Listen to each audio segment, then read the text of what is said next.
हाँ जी, तो आगे हम पढ़ते हैं।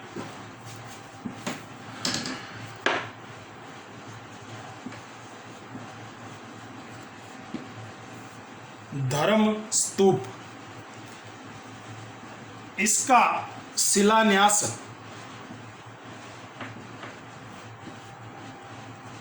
1925 में किया गया। कब किया गया? 1925 ईस्वी में। ठीक है मित्रों, अब देखो बीकानेर रियासत उस समय थी।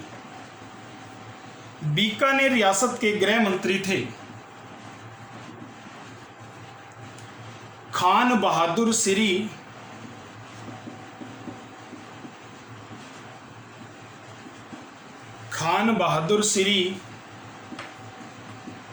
के रुस्तम द्वारा। बीकानेर के गृह मंत्री खान बहादुर श्री के रुस्तम द्वारा इसका निर्माण किया गया। ये जो धर्म स्तूप है सर्वधर्म सद्भाव का प्रतीक है, सभी धर्मों की सद्भावना का प्रतीक है। इसकी पहली मंजिल पर पत्थरों के ऊपर वेदों तथा गीता के धर्म श्लोक लिखे हुए हैं। ठीक है मित्रों, धर्म स्तूप के अंदर भगवान कृष्ण और बुद्ध और महावीर के मूर्तियां लगी हुई हैं। इसके अलावा गुरु नानक, जगदम्बा और शंकराचार्य की भी मूर्तियां लगी हुई हैं। ठीक है मित्रों, अब देखो कि इस धर्म स्तूप पर 26 जनवरी, ये बात याद रखना, 26 जनवरी 1930 ईस्वी को 26 जनवरी 1930 ईस्वी को स्वतंत्रता सेनानी चंदन मल बेहड़ वे उनके साथियों ने तिरंगा झंडा फहराया था। तो ये भी आप ध्यान रखना। ठीक है, तो दोस्तों इंपॉर्टेंट है, तारीख याद रख लेना कि 26 जनवरी 1930 को। ठीक है मित्रों, अब देखो लाल पत्थरों से ये निर्मित है, लाल घंटाघर भी इसको कह देते हैं। इसके अलावा चूरू में द्रोणपुर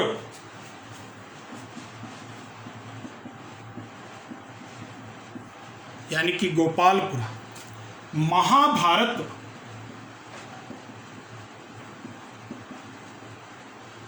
काल में गोपालपुरा को, जो आज गोपालपुरा है, इसको द्रोणपुर के नाम से जाना जाता था। ऐसा कहते हैं कि जो पांडव थे और कौरव थे, इनके गुरु द्रोणाचार्य थे, उन्हीं के नाम पर इनका नाम पड़ा द्रोणपुर, और यहीं पर इनको शिक्षा दी जाती थी। ठीक है दोस्तों, तो ये भी ध्यान रखना कि द्रोणपुर क्षेत्र कहाँ स्थित है प्राचीन समय में, और गोपालपुरा नाम है। तो ये भी दोनों बातें ध्यान रखना। पांडवों के गुरु द्रोणाचार्य भी हैं, ये भी आपने पहले बता दिया है। इसके अलावा हस्तशिल्प में चंदन काष्ठ शिल्प, काष्ठ यानी कि लकड़ी से, चंदन काष्ठ शिल्प के लिए भी चूरू जिला प्रसिद्ध है। ठीक है मित्रों, इसके अलावा बंदेज का कार्य भी यहाँ होता है। सुजानगढ़ इसके लिए प्रसिद्ध है। वैसे तो सबसे ज़्यादा जोधपुर प्रसिद्ध है, जोधपुर में काम होता है, लेकिन चूरू में भी सुजानगढ़ प्रसिद्ध है। तो अपने को ध्यान रखना है, बंदेज के लिए सुजानगढ़ उन्नत अवस्था में है। अब देखो इसके बाद हम बात करते हैं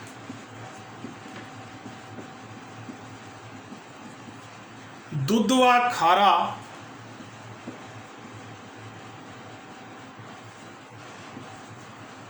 जो है चूरू में, यहाँ पर किसान आंदोलन के लिए ये प्रसिद्ध है।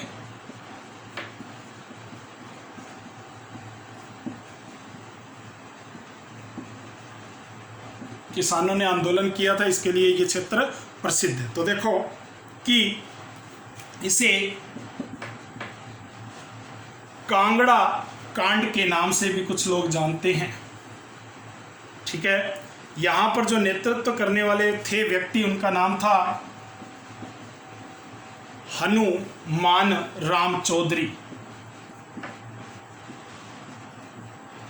हनुमान राम चौधरी थे।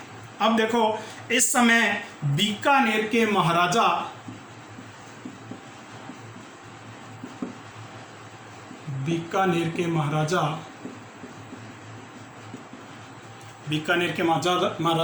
सादुल सिंह जी यहाँ पर थे और ये 1946 की घटना है, ठीक है। तो उस समय की ये घटना हुई थी, तो ये भी अपने को याद रखना है। दूधवा खारा किससे जुड़ा हुआ है? किसान आंदोलन से जुड़ा हुआ है। किसके लिए प्रसिद्ध है? तो ये सब बातें अपने को ध्यान रखनी है। अब देखो कि चूरू जिले में एक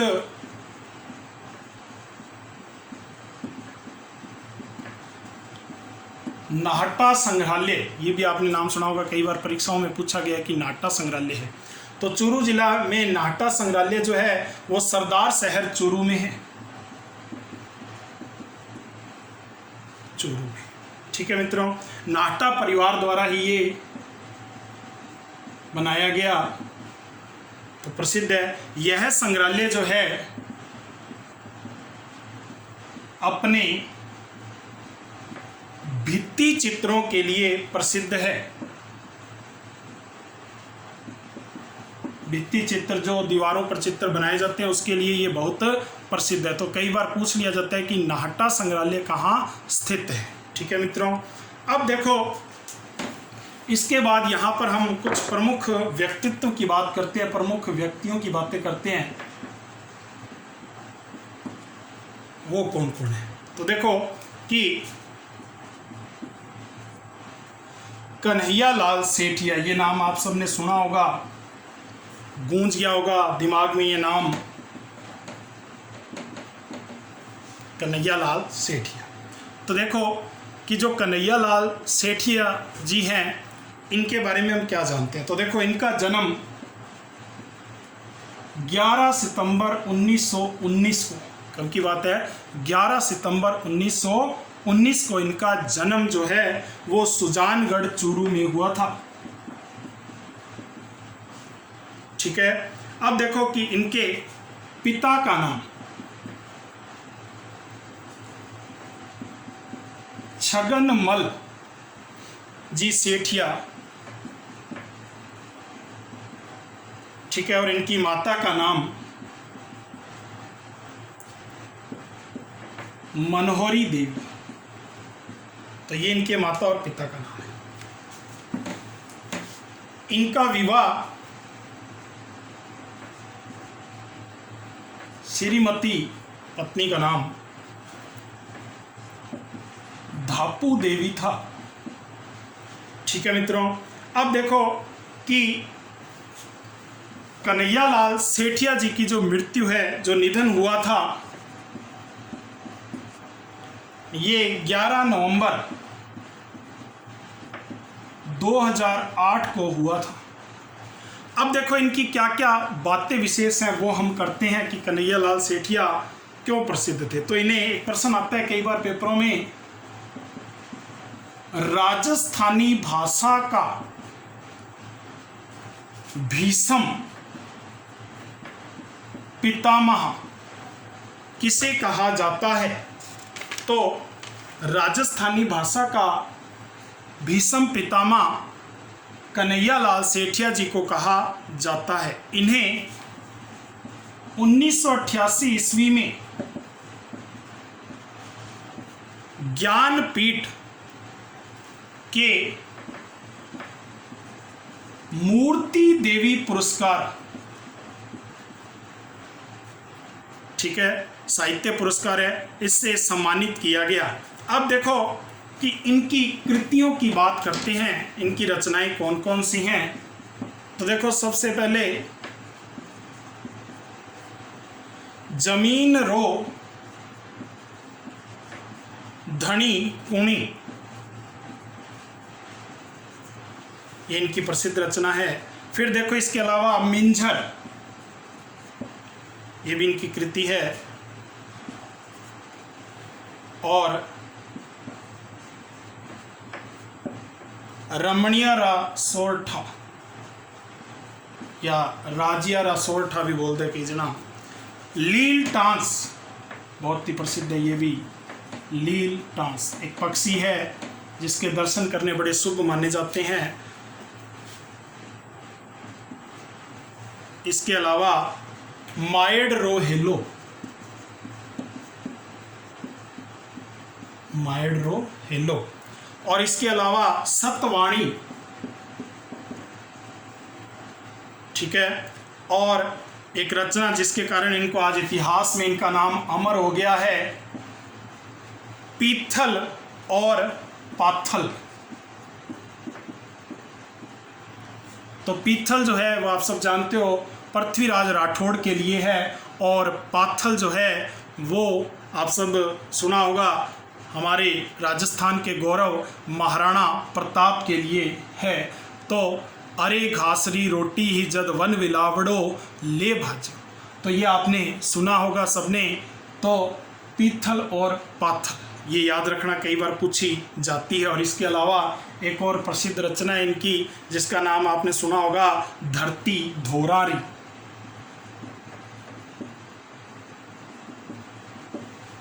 तो धरती धोरारी, ठीक है। तो मित्रों ये किसके बारे में हमने बात की, कन्हैयालाल सेठिया जी के बारे में हमने बात की है। अब देखो इसके अलावा चूरू जिले के अंदर प्रमुख व्यक्तित्व में आचार्य महाप्रज्ञ जी, इनका नाम भी आपने सुना होगा, आचार्य महाप्रज्ञ जी। ये एक संत थे और इन्होंने एक पुस्तक लिखी थी, फैमिली एंड द नेशन। ये पुस्तक दो जनों ने मिलकर लिखी थी, एक तो आचार्य महाप्रज्ञ जी और दूसरे राष्ट्रपति अब्दुल कलाम जी। तो इन्होंने ये मिलकर बुक लिखी थी, आप ध्यान रखना, इसका भी प्रश्न पूछा गया है। अब देखो इसके अलावा चूरू जिले में प्रमुख व्यक्तित्व में आपने नाम सुना होगा, देवेंद्र झांझड़िया। देवेंद्र झांझड़िया, और इनका जन्म 10 जून 1981 में चूरू में हुआ था, और 2004 में पैरा ओलंपिक्स में एथलीट है ये। इनकी एक हाथ नहीं है, उसके बावजूद भी विपरीत परिस्थितियों में संघर्ष किया इन्होंने और अपना और अपने राज्य का और अपने देश का नाम रोशन कर दिया है। तो 2004 में एथेंस में पैरा ओलंपिक्स में इन्होंने स्वर्ण पदक जीता था, ठीक है। एथलेटिक्स से हैं ये, और इनके कोच हैं RD शर्मा जी, जिन्होंने इनको पूरी तैयारी करवाई थी। तो आप ये भी ध्यान रखना। इसके अलावा प्रमुख व्यक्तित्व में आपने एक और नाम सुना होगा, लक्ष्मी निवास मित्तल। इनका भी आपने नाम सुना होगा, लक्ष्मी निवास मित्तल। इनको स्टील किंग के नाम से जाना जाता है, बहुत बड़े व्यापारी हैं ये, इसीलिए स्टील किंग के नाम से जाना जाता है। और ये राजगढ़ चूरू के हैं, ठीक है मित्रों। और इनका नाम और भी एक कारण से लिया जाता है, लक्ष्मी मित्तल द्वारा प्रोजेक्ट जलधारा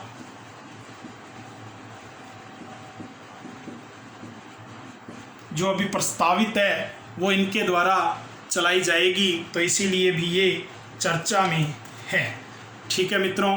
तो ये हमारा चूरू का पार्ट 2 था जो समाप्त हो गया है। इस तरह से हमने चूरू के बारे में पूरी जानकारी ली है। तो अगर आपको ये चैनल पर जो जानकारी दी गई है पसंद आए तो आप इसको लाइक करें, शेयर करें और सब्सक्राइब कर दें, ठीक है मित्रों। नमस्कार, मैं डॉक्टर पवन शर्मा अनूपगढ़ से।